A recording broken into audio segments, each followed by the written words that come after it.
Hello guys, welcome back to my channel education for BEd. Guys, आज मैं आपके लिए एसएसटी का लेसन प्लान लेके आई हूँ जिसका टॉपिक है संविधान। गाइस, ये वीडियो स्टार्ट करने से पहले मैं बता दूँ कि मैंने और भी वीडियोस अपलोड किए हैं, जैसे लेसन प्लान के हो गए, असाइनमेंट्स हैं, सिलेबस है और भी कुछ टॉपिक्स हैं डिस्कस कर चुकी हूँ। अगर आपने अभी तक वीडियोज़ नहीं देखे हैं तो डिस्क्रिप्शन में मैंने लिंक दे रखा है, आप देख सकते हैं। गाइस, आपसे एक रिक्वेस्ट है, अगर आपको वीडियो पसंद आता है तो लाइक कीजिए, चैनल से जुड़ने के लिए सब्सक्राइब कीजिए, साथ ही साथ बेल आइकन को प्रेस कर ऑल नोटिफिकेशन को ऑन कीजिए ताकि जो भी मैं लेटेस्ट वीडियो अपलोड करूं आप तक जल्द से जल्द पहुंच सके। और हाँ, शेयर करना बिल्कुल भी मत भूलिएगा। तो चलिए गाइस, वीडियो स्टार्ट करते हैं।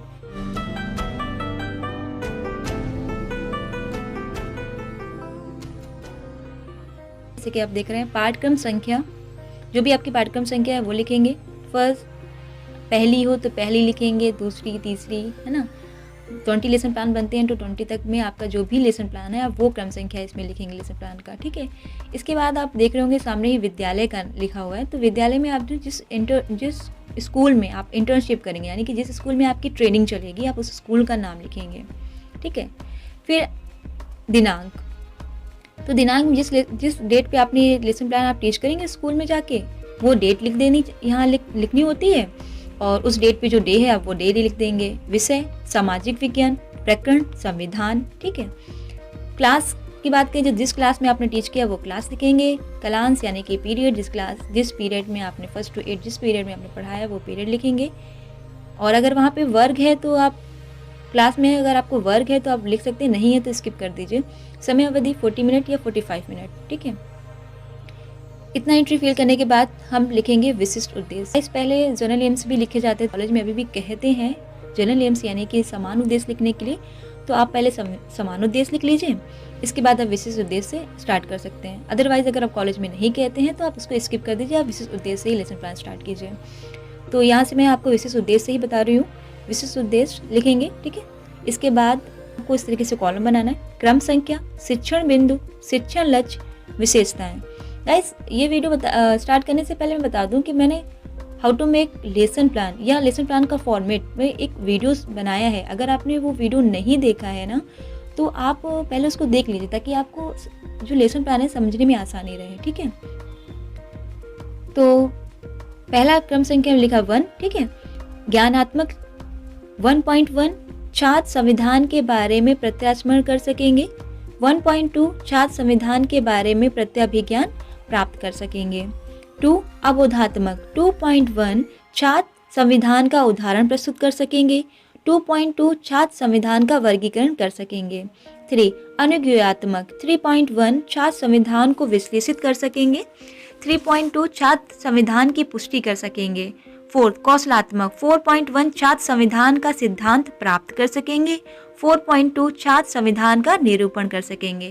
तो यहाँ से विशिष्ट उद्देश्य कंप्लीट हो गया, आपको कॉलम क्लोज कर देना है। इसके बाद आता है सहायक सामग्री। सहायक सामग्री में जो भी टीचिंग करते टाइम आपने जो भी सामग्री का यूज़ किया है, जो भी आपने मटेरियल यूज़ किया है पढ़ाते समय, आप वो लिखते हैं यहाँ पे, ठीक है। आपको वही लिखना होता है।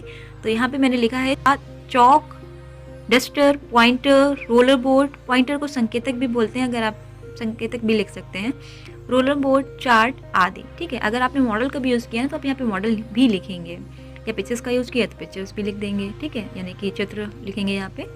पूर्व ज्ञान में लिखेंगे सभी छात्र संविधान के विषय में पूर्व ज्ञान रखते हैं। अब स्टार्ट करेंगे इंट्रोडक्टरी क्वेश्चन से, यानी कि प्रस्तावना प्रश्न। तो सबसे पहले प्रस्तावना प्रश्न लिखेंगे, ठीक है। इसके बाद इस तरीके से आप कॉलम देख रहे हैं, जैसे फ्रंट पे ऐसे आपको कॉलम बनाना है। क्रम संख्या, छात्र अध्यापिका क्रियाएं या छात्र अध्यापक क्रियाएं। थर्ड कॉलम में लिखेंगे छात्र क्रियाएं। फोर्थ में श्यामपट्ट कार्य। तो इस तरीके से क्रम संख्या में 1 लिखा। छात्र अध्यापिका क्रिया में लिखेंगे क्वेश्चन जो हमने बनाए हैं, ठीक है। तो 15 अगस्त हमारे देश का कौन सा पर्व है? छात्र क्रिया में उसका आंसर लिखेंगे राष्ट्रीय पर्व। दूसरा है राष्ट्रीय पर्व के नाम बताइए। 26 जनवरी, 15 अगस्त, गांधी जयंती आदि। तीसरा क्वेश्चन है 26 जनवरी हम क्यों मनाते हैं? तो 26 जनवरी संविधान लागू होने के कारण। फोर्थ है संविधान से आप क्या समझते हैं? लास्ट क्वेश्चन समस्यात्मक। तो गाइस मैं बता दूं कि इंट्रोडक्टरी 3 to 5 क्वेश्चन बनाने होते हैं और लास्ट क्वेश्चन ऐसा होता है कि समस्यात्मक बनाना होता है और वही लेसन प्लान का टॉपिक होता है। ठीक है, तो गाइस इतना करने के बाद आप जो जब वहाँ टीचिंग करेंगे, जिस स्कूल में आपकी इंटर्नशिप लगेगी, तो आप बोर्ड पे जब बच्चों से क्वेश्चन पुट अप करेंगे तो आप बोर्ड पे 2-4 शब्द लिखेंगे उससे रिलेटेड। ठीक है, तो आप वही चीज़ वहाँ पे लिख देंगे। बच्चों से आपने क्वेश्चन पूछा कि 15 अगस्त हमारे देश का कौन सा पर्व है, बच्चे आंसर करेंगे राष्ट्रीय पर्व, आपने लिख दिया। अच्छा ठीक, राष्ट्रीय पर्व, तो यही चीज़ आपको तो 2-4 शब्द आप बोर्ड पे वहाँ पे लिखेंगे, वही शब्द आपको लिख देना है। या फिर जो भी छात्र क्रिया में आपने जो आंसर किए हैं उसके 2-4 शब्द आपको श्यामपट्ट कार्य में लिख देने हैं। ठीक है, फिर उद्देश्य कथन में लिखेंगे, आज मैं आप सभी को संविधान के विषय में अध्ययन कराऊंगी या कराऊंगा।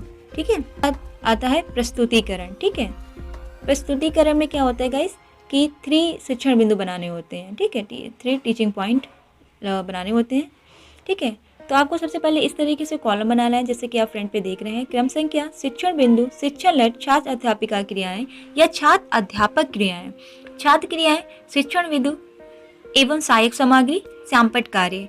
सबसे पहले क्रम संख्या में 1 लिखा क्योंकि हमारा जो शिक्षण बिंदु है ये पहला है और पहला शिक्षण बिंदु जो बनाया है वो संविधान पे बनाया है, तो संविधान लिखा। इसके बाद विकासात्मक प्रश्न पूछेंगे। तो गाइस मैं यहाँ पे आपको बता दूं कि आप चाहें तो संविधान लिखा, इसके बाद आप छात्र अध्यापिका कथन लिख के आप पहले संविधान को समझा सकते हैं। ठीक है, आप संविधान के बारे में लिख सकते हैं।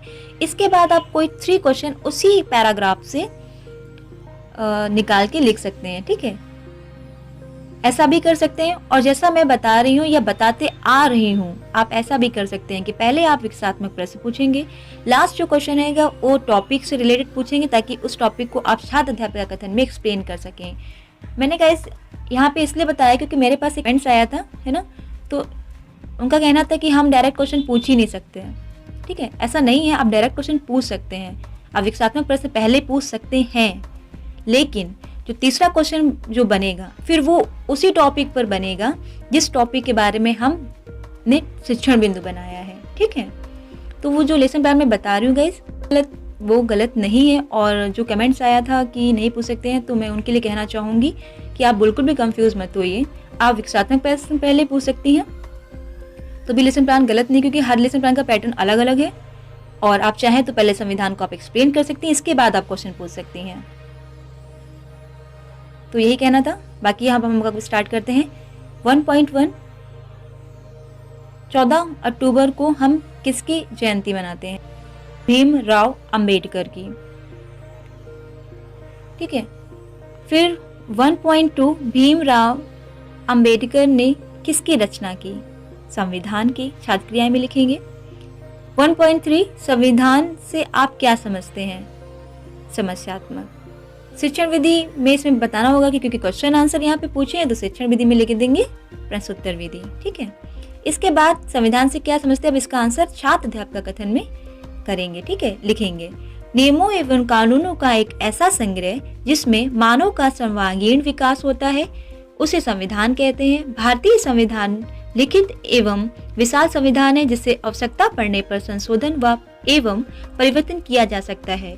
मूल संविधान में कुल 12 हक और 395 अनुच्छेद व 12 अनुसूचियां हैं। तो यहाँ पे संविधान के बारे में बताने के बाद, एक्सप्लेन करने के बाद आप लिखेंगे छात्र क्रिया में कि छात्र ध्यानपूर्वक सुनेंगे। और इस इमेज के ऊपर लिखा जाता है, इसमें हाइड हो गया है, यहाँ पे नीचे लिखा हुआ है, इसकी विधि लिखी हुई है व्याख्यान विधि। ठीक है, इसके बाद आपको संविधान से रिलेटेड आपको एक यहाँ पे इमेज लगा देंगे जैसे कि आप फ्रंट पे देख रहे हैं। और श्यामपट्ट कार्य में आपने जो भी छात्र अध्यापक कथन में लिखा है वो श्यामपट्ट कार्य में सेम आपको इसमें ऐसे बोर्ड बनाकर सिल्वर पेन से, आपको सिल्वर स्पैकल पेन से लिखना होता है। ठीक है, तो गाइस ये था पहला शिक्षण बिंदु। ठीक है, अब दूसरा शिक्षण बिंदु की बात कर लेते हैं। तो दूसरा शिक्षण बिंदु में भी सबसे पहले आपको ऐसे कॉलम बनाना है। ठीक है, कॉलम बना के आप दूसरा शिक्षण बिंदु लिखेंगे। फिर मौलिक अधिकार। ठीक है, इसके बाद विकासात्मक प्रश्न। 2.1 सभी मनुष्यों को जन्म से क्या प्राप्त होते हैं? कुछ अधिकार। छात्र क्रियाएं में लिखेंगे। 2.2 सभी मनुष्यों को जो अधिकार प्राप्त होते हैं उसे क्या कहते हैं? मानव अधिकार। 3 मौलिक अधिकार से आप क्या समझते हैं? मैंने तीसरा क्वेश्चन ऐसा बनाया है जो शिक्षण बिंदु पर बने। ठीक है, अब इसी मौलिक अधिकार को मैं छात्र अध्यापिका कथन में एक्सप्लेन करूंगी। तो यहाँ पे लिखा है उत्तर, ठीक है, इसका हमने लिखा है कि अपने गांव, शहर, टोले, मोहल्ले को हम सभी छोटे बड़ों से अपनी बात कहते हैं। ऐसे ही हम देश प्रदेश में कहीं जाते रहते हैं तो इस सब के लिए कोई रोका टोकी नहीं होती है। सोचिए ऐसा क्यों? क्योंकि सभी मनुष्यों को जन्म से ही कुछ अधिकार प्राप्त होते हैं जिन्हें हम मौलिक अधिकार कहते हैं। ठीक है, छात्र क्रिया में लिखेंगे, छात्र ध्यानपूर्वक सुन रहे हैं। और अगर हम बात करें शिक्षण विधि की, तो जो हमने सबसे पहले क्वेश्चन पूछे थे तो प्रश्नोत्तर विधि लिख दिया, और यहाँ इस पर एक्सप्लेन किया तो व्याख्यान विधि लिख दी, और मौलिक अधिकार की कुछ इस तरीके से इमेज लगा दी। श्यामपट्ट कार्य में आप वही लिखेंगे जो छात्र अध्यापक कथन में आपने लिखा है। ठीक, तो यहाँ से दूसरा शिक्षण बिंदु कंप्लीट होता है। अब स्टार्ट करेंगे तीसरा शिक्षण बिंदु। ठीक है, तीसरा शिक्षण बिंदु है मौलिक के प्रकार, मौलिक अधिकार के प्रकार। तो फिर से अब क्वेश्चन पूछा, विकसात्मक प्रश्न पूछे 3.1, सभी मनुष्यों को जन्म से क्या प्राप्त होते हैं? कुछ अधिकार। मनुष्यों को जो अधिकार प्राप्त होते हैं उन्हें क्या कहते हैं? मौलिक अधिकार। मौलिक अधिकार के प्रकार बताइए, समस्यात्मक। तो हमारा तीसरा शिक्षण बिंदु था मौलिक अधिकार के प्रकार। अब हम छात्र अध्यापिका कथन में लिखेंगे। तो 6 मौलिक अधिकार के रूप में हमारे संविधान दिए गए हैं जो निम्नलिखित हैं। पहला है समानता का अधिकार, ठीक है, स्वतंत्रता का अधिकार, शोषण के विरुद्ध अधिकार, धर्म की स्वतंत्रता का अधिकार, संस्कृत एवं शिक्षा का अधिकार, संवैधानिक उपचारों का अधिकार। ठीक है, तो ये संविधान के बारे में बता दिया, इस तरीके से आपको इमेज लगा देनी है। और श्यामपट्ट कार्य में पहले ही बताया कि जो भी छात्र अध्यापिका कथन में यहाँ पे लिखा है वही सेम यहाँ पे लिखा जाएगा। ठीक है, तो ये तीसरा शिक्षण बिंदु भी कंप्लीट होता है। तो यहाँ से गाइस प्रस्तुतिकरण कंप्लीट हो गया। अब लिखेंगे निरीक्षण कार्य। निरीक्षण कार्य में लिखेंगे छात्र अध्यापिका छात्रों को श्यामपट्ट पे लिखे गए सारांश को अपनी उत्तर पुस्तिका में लिखने का आदेश देगी या देंगे, एवं स्वयं कक्षा का निरीक्षण घूम घूम कर करेगी या करेंगे। मूल्यांकन प्रश्न, अब जो भी लेसन प्लान बनाया है उससे आप मूल्यांकन प्रश्न कोई भी 5 लिख सकते हैं। जैसे संविधान के बारे में बताइए, नागरिक के लिए मौलिक अधिकार। दूसरा प्रश्न है नागरिक के लिए मौलिक अधिकार क्यों जरूरी है। तीसरा प्रश्न है हमारे देश के लिए संविधान क्यों जरूरी है। चौथा है मानवाधिकार क्या है। 5 यानी कि संविधान में दिए गए मौलिक अधिकार को बताइए। फिर इसके बाद गृह कार्य लिखेंगे। आपको ऐसे बोर्ड बना के आपको गृह कार्य देना होगा। वो गृह कार्य आप जो टीचिंग करते टाइम आपने ले गए होंगे रोल बोर्ड में लिख के, वही यहाँ पे लिखेंगे कि प्रश्नों के उत्तर दीजिए। यहाँ पे लिखेंगे फिर मौलिक अधिकार कितने अधिकारों की कितनी संख्या है, मूल संविधान में कुल कितने भाग हैं, मूल संविधान के कितने अनुच्छेद हैं, मौलिक अधिकार से आप क्या समझते हैं। तो गाइस यहाँ से लेसन प्लान कंप्लीट होता है। पसंद आता है तो लाइक शेयर एंड सब्सक्राइब करना ना भूलें। मिलते हैं नेक्स्ट वीडियो में। Till then bye bye.